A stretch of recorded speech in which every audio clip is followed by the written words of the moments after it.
Falafel is a delicious fast food. It's incredibly quick to make, it's vegan, and you really should have it in your cooking repertoire. The recipe is coming up next.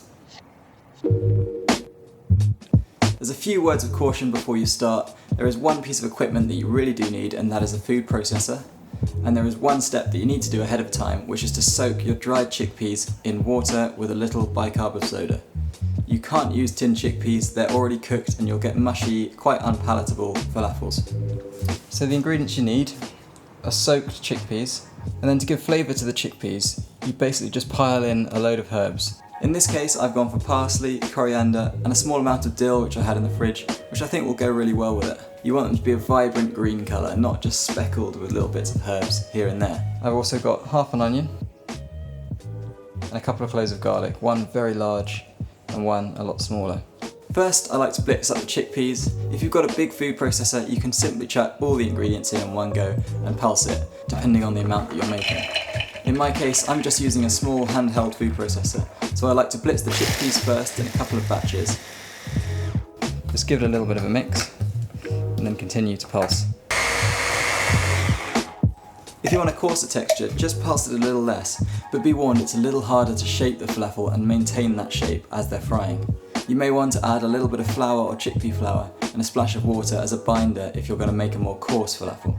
Once you've chopped up the chickpeas, do the same with the herbs, the garlic, the onions, and blitz that up until it's nice and finely chopped. If there are little bits of stalk here and there, don't worry too much. You can chop them up a little further, or just chuck them in, it's not a big deal. Now obviously if you've got a big enough food processor, you can blitz this all together at the same time. Add that. The key to really light, soft, fluffy falafel is bicarb of soda. Add a teaspoon of that and that will help lighten up the whole mix. If you're making it in advance, save this step until close to when you're about to fry them, as the potency of the bicarb is lost over time, so it won't be effective if you do it in advance. Mix this all together, and if you're unsure of the seasoning, just shape a small amount and fry that off first to taste it for seasoning before you continue to do the rest of the batch. So the mix does feel wet, and that's why I don't recommend adding any water to it, even if it looks a little dry at first. It's useful as well to let the mix rest in the fridge for an hour or so before you shape them, which will also help it stick together. There are a number of ways you can shape the falafel. By hand, it's quite simple to form them into little balls, or you can use an ice cream scoop for the same purpose. I'm going to do quenelles, where you take 2 spoons and you pass one spoon across the other whilst applying pressure to the food. So with the left hand now, I'm pressing down and across the other spoon, switching hands, which just forms a compacted, 3-sided, sort of triangular football shape, American football shaped or rugby ball shaped falafel. The other option is to create little patties just as you would a burger, and this is a really good method if you're going to shallow fry them, as it means you only have to flip them once.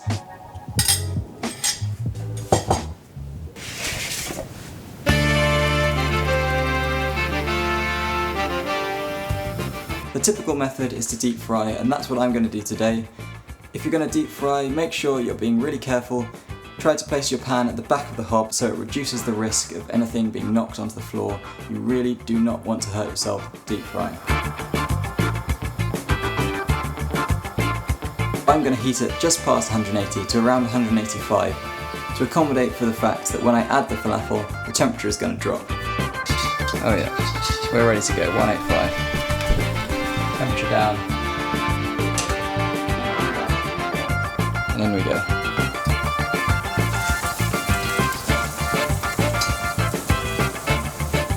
Simply fry them until they're a nice golden brown on the outside, and then drain them on some kitchen paper or on a rack, and they're ready to eat. It's that simple.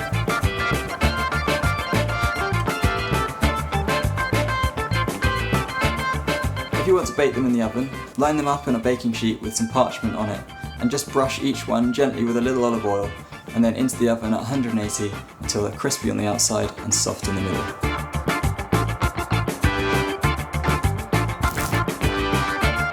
If you want a recipe for a tahini sauce and a pitta bread, go over to my stories on Instagram with the link above. Once again, thanks so much for watching. Please do subscribe, Head over to my website www.oscarschumacher.com to see blog posts where I go into details about topics surrounding the dishes that I talk about here. There'll be full recipes and methods there as well.